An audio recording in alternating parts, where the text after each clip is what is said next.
تو میری گزارش ہے آپ سے کہ اس ویڈیو کو دیکھنا بند کر دیں. یہ آپ کا دماغ کھول دے گی، کچھ چیزیں آپ کو سمجھ آ جائیں گی، تھوڑا سا شعور بوسٹ اپ ہو جائے گا آپ کے دماغ میں. تو یہ مناسب نہیں ہے. گفتگو کے فن میں ایک اہم چیز یہ ہے کہ آپ نے کسی کو نہ کیسے کہنی ہے. ہاں کہنا کوئی کمال نہیں ہوتا، نہ کہنا کمال ہوتا ہے. یہ پاور اپنے اندر رکھنا، ایک ریزسٹنس کی، یہ بہت بڑی بات ہے. ہم پوری کی پوری قوم بحیثیت مجموعی ذہنی مریض بن چکے ہیں. عرب معاشرہ ہم پر اپنے اثرات چھوڑنا چاہتا ہے، ہم کہتے ہیں ہاں جی ہم حاضر ہیں. مغرب کا کلچر ہم پر اثر چھوڑنا چاہتا ہے، ہم کہتے ہیں ہاں جی ہم حاضر ہیں. ترکی، چین، کوئی بھی اپنے اثرات ہم پر چھوڑنا چاہتا ہے تو ہم کہتے ہیں جی ہاں ہم حاضر ہیں. گویا ہم باقی قوموں کے لیے تجربہ گاہ ہیں. ہماری اپنی حیثیت، اپنی شناخت، اپنی پہچان کیا ہے؟ کچھ بھی نہیں. آپ نے غور کیا کہ ہم ساری قوم ایک خاص کنفیوژن کا شکار ہیں. ہر بندہ کنفیوز ہے، اس کے مائنڈ سیٹ کو کوئی الائن نہیں کرتا. اس کی وجہ یہ ہے کہ ہم نے انٹرٹینمنٹ کو سب سے زیادہ فوکس دیا، اپنی پوری توجہ مرکوز کر دی ان چیزوں پر جو انٹرٹینمنٹ پر مبنی تھیں. ان چیزوں پر ہماری کوئی توجہ نہیں جو علم شعور کے ساتھ تعلق رکھتی ہوں، چونکہ ذہنی طور پر ہم بالغ نظر تو ہیں نہیں.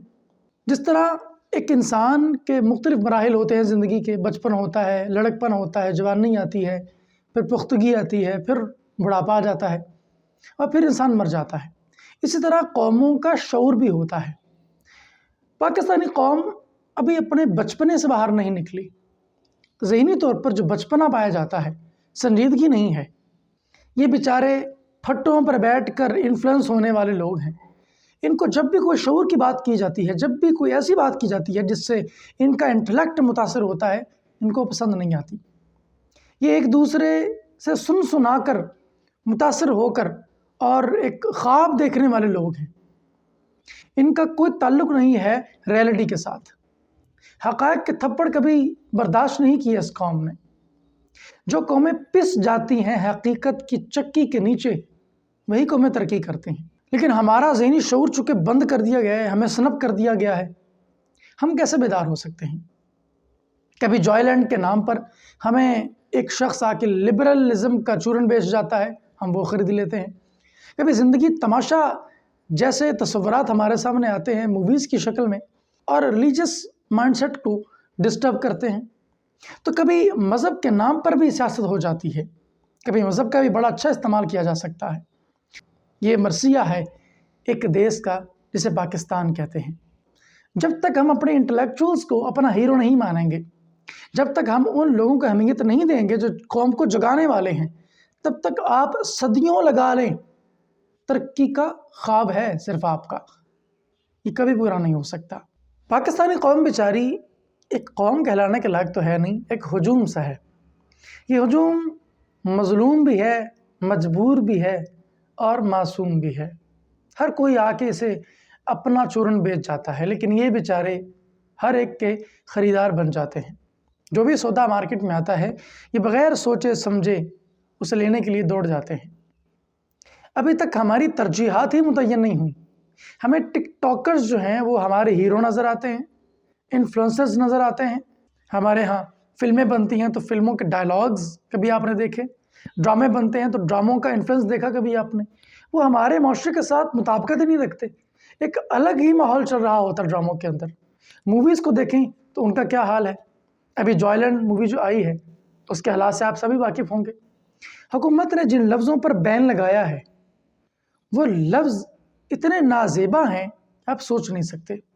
اگرچہ ہمارے پرائم منسٹر صاحب ان کے حق میں اٹھ کھڑے ہوئے ہیں، لیکن آپ کو پھر بھی بتاتا چلوں کہ یہ وہ الفاظ ہیں جو آپ اپنے گھر میں استعمال نہیں کرتے اور نہ ہی کرنا چاہیں گے، اور نہ ہی اتنا گھٹیا اور نیچ معاشرہ ابھی تک ہوا ہے. اگرچہ بے شمار برائیاں ہیں، ہم مانتے ہیں، تسلیم کرتے ہیں، کوئی ہم فرشتوں کا معاشرہ نہیں ہے. جوائے لینڈ ہو، زندگی تماشا ہو، یا پھر بول جیسی جتنی بھی موویز پاکستان کے اندر ریلیز ہوتی ہیں، وہ اصل میں موویز ریلیز نہیں ہوتی. وہ ایک خاص ذہن ہے جو ریلیز ہو رہا ہوتا ہے، وہ ایک مائنڈ سیٹ ہے. وہ اپنے آپ کو اینٹی مذہب کہیں یا کچھ بھی کہیں. ان تمام تصورات کو ذرا آپ غور سے دیکھیں تو ان کے اندر ایک کامن چیز آپ کو ملتی ہے، وہ ہے مذہب سے نفرت. اس میں کوئی شک نہیں ہے کہ ایک عرصے تک مذہب کا خاص انفلوئنس رہا ہے لوگوں کی ذہنیتوں پر. ذرا غور کیجئے، ایک شخص ایک اخبار چھاپتا ہے، اس اخبار میں آپ کے والد کو روز گالیاں نکالتا ہے اور کہتا ہے یہ میری فریڈم آف سپیچ ہے، تو کیسا لگے گا آپ کو؟ آپ اس اخبار والے کی اس فریڈم آف سپیچ کو پسند کریں گے؟ کہ آپ کوئی احتجاج نہیں کریں گے؟ کہ آپ کو برا نہیں لگے گا؟ کہ آپ کے دل میں کوئی ایسا خیال پیدا نہیں ہوگا؟ یقیناً ہوگا، آپ کی بھی نفسیات ہیں، آپ کے بھی جذبات ہیں، آپ کے بھی احساسات ہیں۔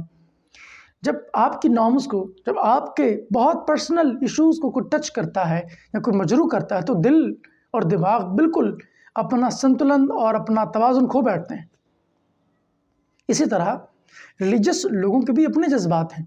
ہاں، اس میں کوئی شک نہیں ہے کہ اصلاح کی ضرورت ہے ریلیجس لوگوں کو بھی۔ مذہبی نقطہ نظر میں بھی اصلاح کی گنجائشیں موجود ہوتی ہیں، وہ کوئی حرف آخر نہیں ہوتا۔ ہم وہی لوگ ہیں نا جنہوں نے ایک عرصے تک انگریزوں کی غلامی تو قبول کی، لیکن کچھ وقت کے لیے ایک دوسرے کو ہم تسلیم نہیں کر سکتے۔ اور یہ جو موویز بنائی جا رہی ہیں، یہ کوئی لیونارڈو ڈی کیپریو اور ڈینزل واشنگٹن اور کوئی ٹام ہینکس کو لے کر نہیں بنائی جا رہی۔ یہ بڑے میڈیوکر مائنڈ سیٹ جو ہیں وہ اس موویز کو بنا رہے ہوتے ہیں۔ انگریز سرکار کی کچھ اسکیمیں تو بڑی کامیاب رہیں، ان میں سے ایک یہ ہے کہ اس نے کالے انگریز بنا دیے۔ اب انگریز خود کچھ کام نہیں کرتے، یعنی وہ جو ایک لابی چلی آ رہی تھی کہ لمبے عرصے سے، وہ ڈائریکٹ کچھ کام نہیں کرتی، بلکہ انہوں نے کچھ لوگوں کو ایسا متاثر کیا ہے کہ بیچارے خود تو ذہنی اعتبار سے مفلوج ہیں ہی، یعنی خود کچھ نہیں سوچ سکتے، صرف کاپی کرنا ہے۔ ہمارے پاکستان میں بھی جو بہت الٹیمیٹ مائنڈ سیٹ اپنے آپ کو سمجھتے ہیں نا، وہ بھی کاپی ہوتے ہیں۔ تو گوری چمڑی سے متاثر ہونے والے کچھ کالے انگریزوں کا یہ خیال ہے کہ وہ جب تک مذہبی نقطہ نظر کو تنگ نہیں کریں گے، جب تک معاشرے کی نارمز کو تباہ نہیں کر دیں گے، تب تک وہ متاثر نہیں کر سکتے، تب تک اچھی کہانی نہیں لکھی جا سکتی۔ آپ بہت اچھا کنٹینٹ نہیں لکھ سکتے، اس نیچ کنٹینٹ کو آپ بہت اچھا بھی نہیں کہہ سکتے۔ مجھے امید ہے آپ کو یہ بات سمجھ آئی ہوگی۔ ملتے ہیں ایک نئی ویڈیو میں، تب تک کے لیے اللہ حافظ۔